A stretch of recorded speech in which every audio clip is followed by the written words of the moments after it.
My cancer that I have is called epithelioid hemangioendothelioma, EHE for short.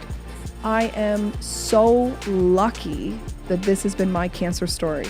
It could have been completely different and tomorrow could be completely different too. So why fixate on that?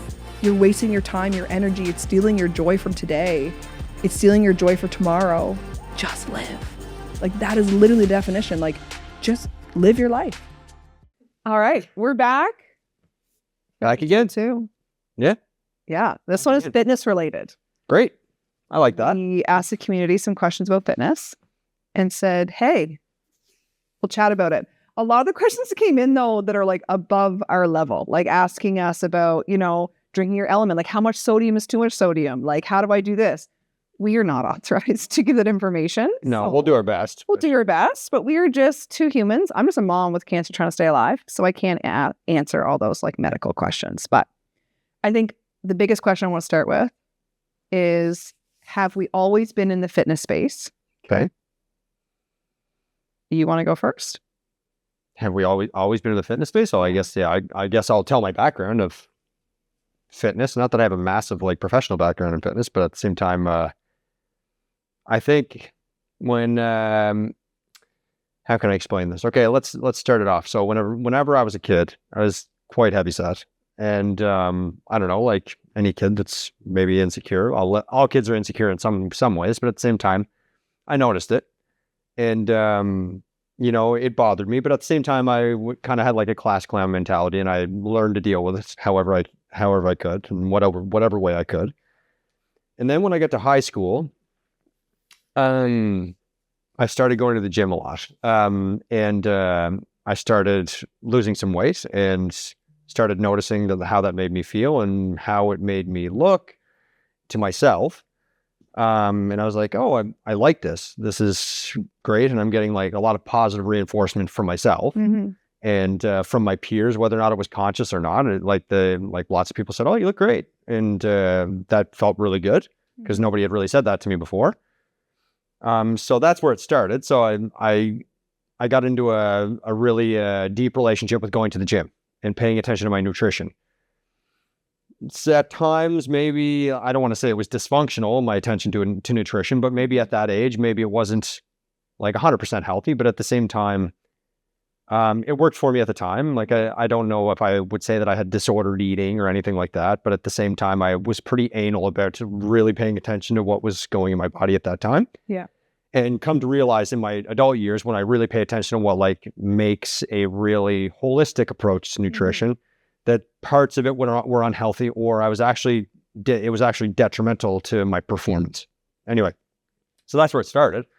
And it's kind of just grown from there. So I established a really great routine in going to the gym.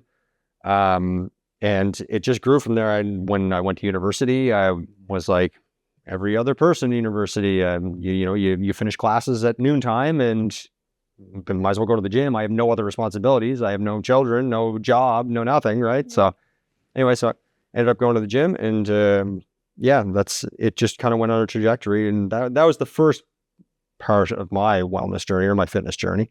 And the second part was after university had ended and I found CrossFit, and that kind of unlocked a whole different level to fitness for me. So in my mind, there's two types of people that do CrossFit. There's a spectrum in between, but there's two very distinct groups of individuals that do CrossFit.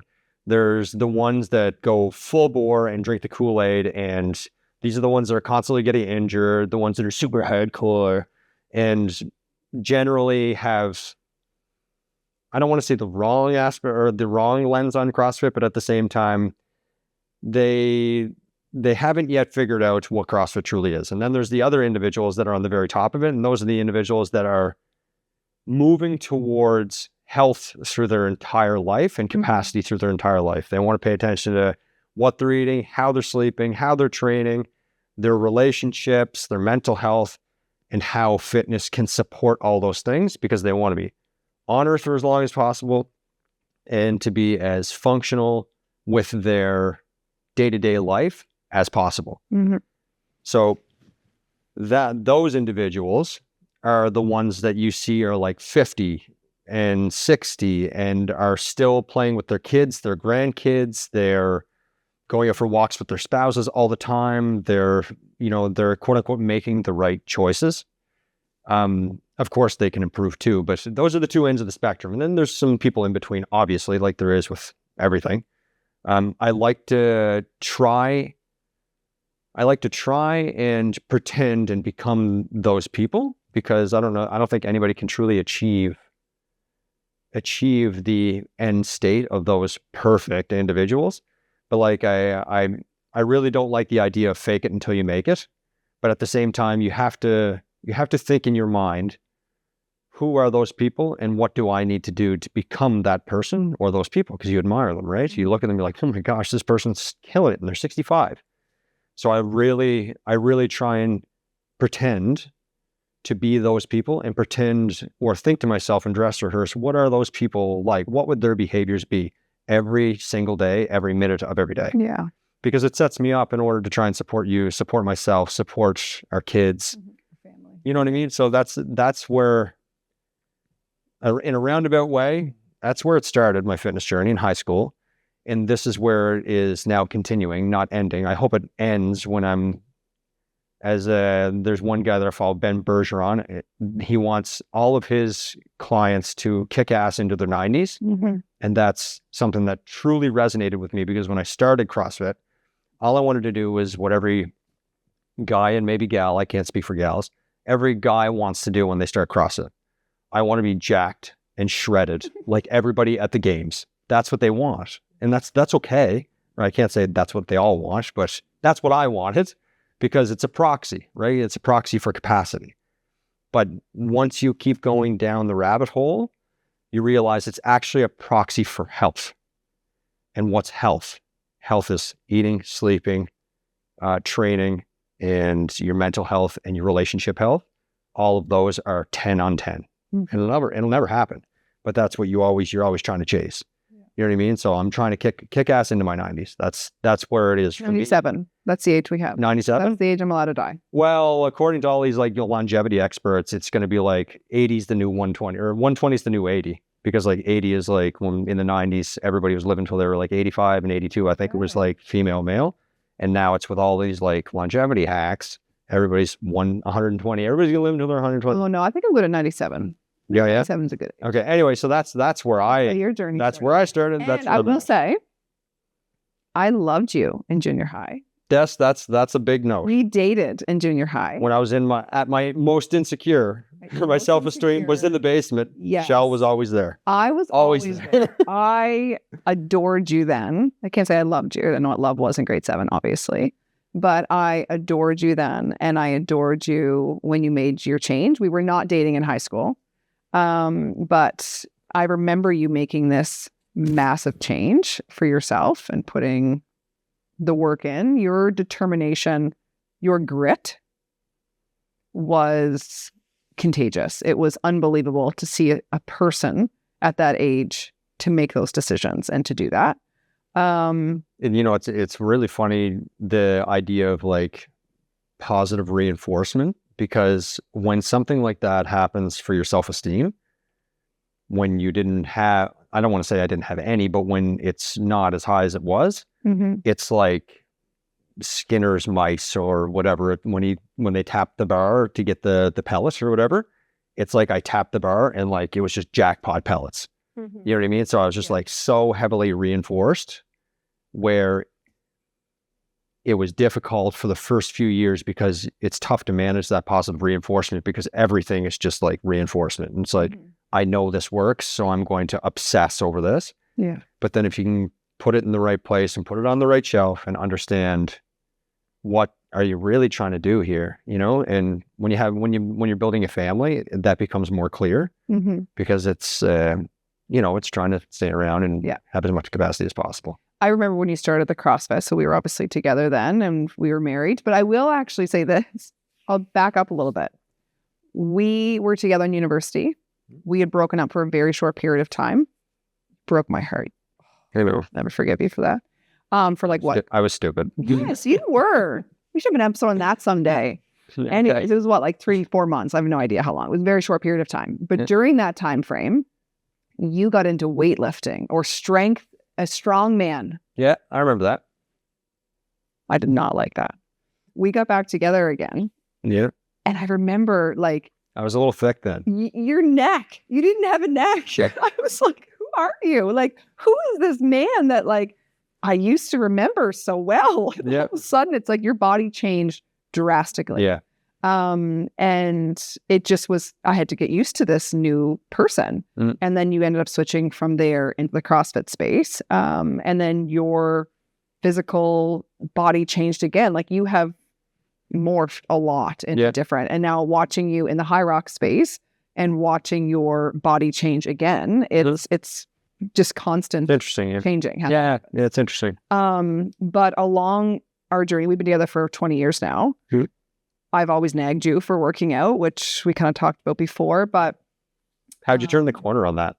Yeah, I turned a corner because I had to, because I realized you weren't always just working out for the physique part of it, or it's a part of it, but it's certainly not all. It's not all of it. And I think you talked a lot about that physique part because of self-confidence and stuff like that, but there's way more layers to that, which is the mental health component and all of that.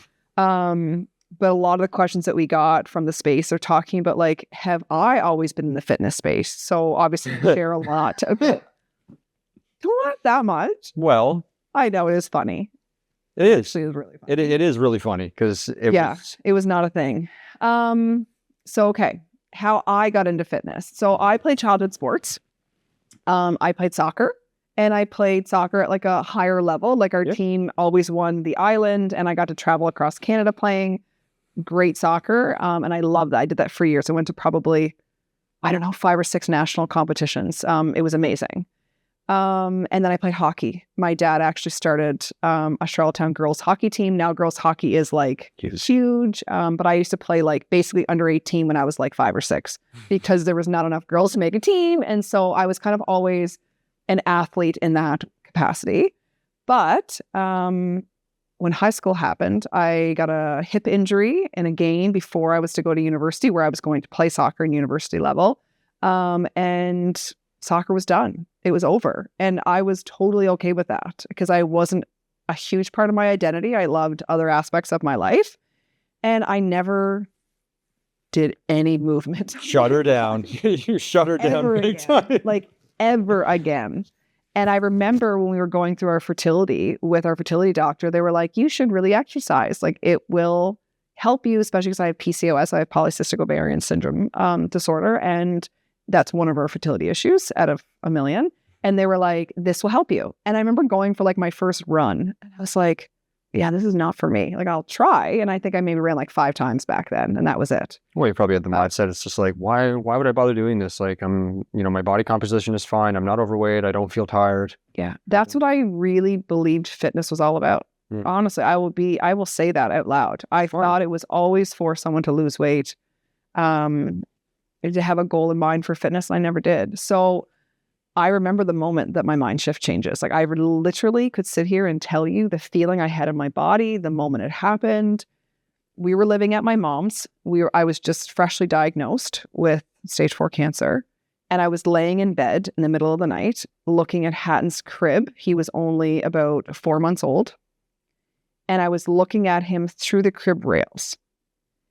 And I was really down on my situation. Obviously, I was given my first prognosis was 3 to 5 years. And I was like, he's never going to know who I am. And I remember just thinking, I need to just get out of my head. I need to just distract myself. So I was just doing what we do, the doom scrolling on Instagram at like 2 a.m. And I was just scrolling and scrolling and scrolling for that instant gratification, just trying to make myself feel better. And I came across my first incurable cancer thriver. And it was Nikki Newman, Nick Nacklow. And it was her doing a headstand in her living room. And she was smiling and laughing at herself. And then I looked at the bottom, stage 4 cancer. And I was like, oh my goodness. She's first of all smiling. Second of all, laughing. Like I could feel the joy that was radiating off of her. And then seeing her physically challenge her body to do this really cool headstand that was like a clock. And she was like trying to move her body, her legs in a clock. I was like, this is unbelievable. She's got cancer? Stage She 4 just can't, like, how? Yeah, that was a huge moment for you. And I was Like a like, huge moment. oh, it changed my life. Yeah. Like, she gifted me my new life. Mm-hmm. Like, yep. It brings me to tears when I think about her. The next morning I woke up and I went on a treadmill and I was just like, going for a walk. Because my body was still ill at the time. When I was diagnosed, I was in the ICU and I had internal bleeding from the biopsy in my liver. And Hatton was only like 1 month old. He was a preemie. He was born at 35 weeks. So I was taking care of a preemie. We had our daughter who was 2, who had her major surgeries that summer. And so she was still repairing, from that. And then our 5-year-old who was just needing attention.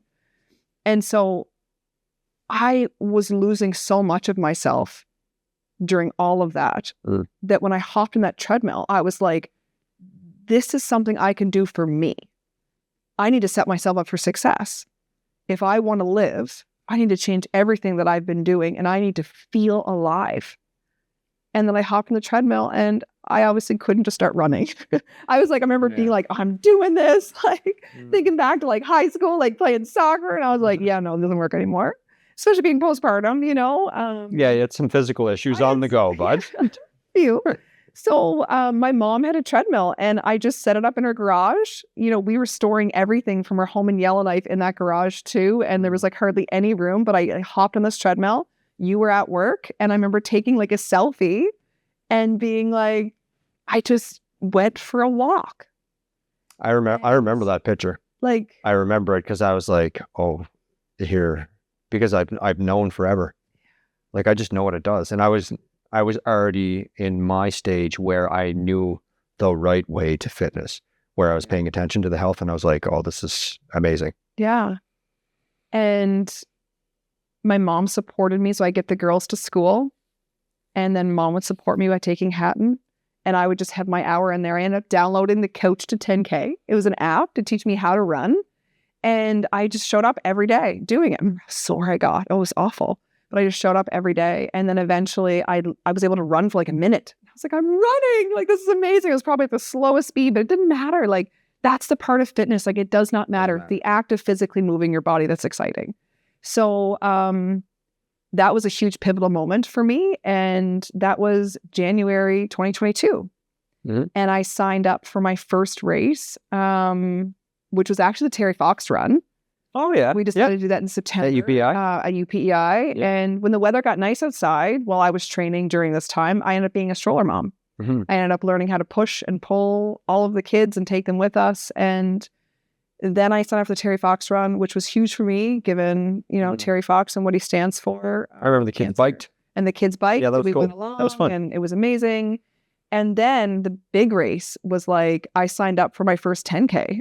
Yep. And it was the PEI marathon. And I remember going to this event by myself. I didn't know anybody. I didn't know anyone that could run in community. I just somehow decided I'm going to feel alive. I'm signing up the night before I think I signed up, or 2 nights before I signed up. Yeah, I think that's right. Yeah. And I showed up and I was like, I don't want to do this alone. Hatton, you're coming with me. And he was a year and a half. And I put him in the stroller and we did a 10K. And that's a huge moment. Whoa, I'm getting transported here. That was a huge moment when you're coming to the finish line and you have the kids. Adeline's wearing the dragon suit. Hatton's in there. You've got a balloon. Yeah. And Juliet's wearing a fleece turquoise sweater. Yeah. And she didn't want to do the finish line, but then she did, and she was smiling. Wow, that's a huge moment. Yeah. That was so cool. So we ran across that finish line. And I never felt so empowered in my entire life. It was so amazing. I think it was that important because I think it was the first moment with me just knowing what fitness does for you with all those 5 aspects or whatever. I think it was the first time that I was again positively reinforced with hope. Yeah. That I was like, oh shit, I think things are going to be okay. Yeah. Or something might be okay here.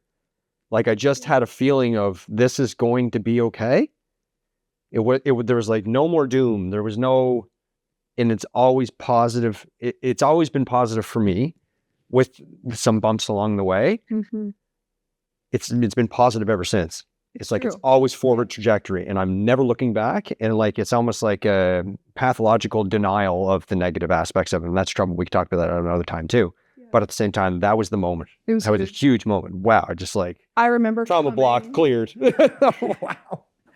I remember in that race coming around the corner, and I didn't know, oh my gosh, the pace bunny.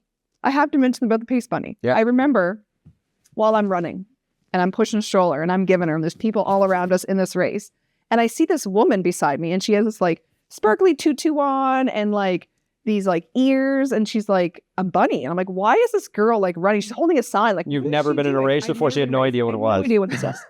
And she's like, yeah, you're doing a great job keeping up. And I was just like, am I? Like, I didn't know how to track time. No pacing, no nothing. What was good, what's not good. All intuition. What's that? Like, I was just running to feel alive. And she says this to me, and I was like, who is this girl? Okay, thanks. And I realized, like, I'm going to stick with this group here. Like, they're all around me. Seem to be like, going at the same pace. Great, I'll just stick with them. We'll just keep going. And so anyways, and I get towards the finish, and the finish is actually this big, like, hill, and you have to kind of go up this hill before you come down a little bit. And I remember this moment where I was like, I'm doing it. Like, I'm doing it. I'm running my first race, and the adrenaline starts kicking in, and I'm running up this hill, and the wind hits me, and my hat flies off, and I'm like, I don't care. And I like keep going as hard as I could, and I get up the hill. And as I turn the corner, I see you guys at the finish line, and I'm like, this is all that matters. They're like my two girls. Seeing me choose hard and to push through, because my body hurt so bad back then. That's what was in my cancer treatment. I had severe bone, joint, muscle pain. And I was just like, they're seeing this. And I grabbed them. We ran across that finish line as a family. It was like, pretty cool, man. It was a turning point. Yeah. And I became a runner after that. I think that was like the first part of your like new life, for sure. That was. So now I'm a blobbering mess, but yeah. Oh my gosh. Yeah, crazy. Huh. I forgot about all that stuff. Yeah, it's wild. I think that's like, honestly, with like it sounds cliche, but a trauma block. Oh, totally. Because like we have so much. You just don't pay attention to it, and you let it go. But I've seen that picture numerous times, and then there's this weird stirring that happens. Yeah. And then I just kind of move on. It's so true, though. But like, I can see Juliet's face, especially, and like I can see Adeline with the dinosaur suit. They're so little. It was an amazing day, and I didn't know anything about the racing community either, because I'd never spent any time in endurance, really. It was amazing. And I saw, we were at the bottom of, I can't remember the name of the hill, Goodwill Hill. Yeah. And I rode my bike up and down that hill a million times when I was a kid, shout out West Kent. Anyway, so we were at the bottom watching you go by. And I was like, oh my God, she hasn't stopped yet. Is that good? And the girls were just cheering on, and like we could see Hatton, and I was like, oh my God, it's like, she's doing great. Well, like, what is this? And I saw there's another guy that's like in all the races running barefoot, and I was like, what's this? This guy crazy? Barefoot? What's going on here? Yeah. Anyway, so then I saw you go, and I was like, yeah, I was just so proud. And then like, it was wild when you came over that finish line. Like, had some family members that came over from Nova Scotia to like congratulate you. Yeah. They're like, my mom was there.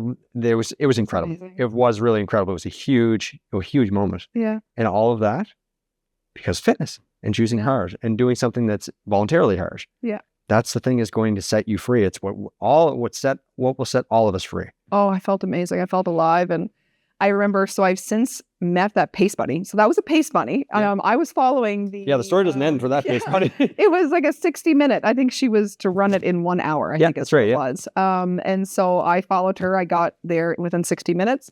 And so she's become like a running friend. She's actually pacing with our Just Live Fun run that we host. We host our run August 24th, 2025 this year. We'll put the link to register, but we host a Just Live Fun run. And she's our pacer, and I ran with her a few times, and it's beautiful to see her because that was a moment I will never forget. But that's how that was like the first stage of your fitness. That was your journey to fitness, and now it's been like different challenges each year. And yeah. Anyway, so wow. Yeah. So obviously we went from my 10K event, and after that, I was addicted to the running. Yeah, this is really, really you were really fun. I was into it.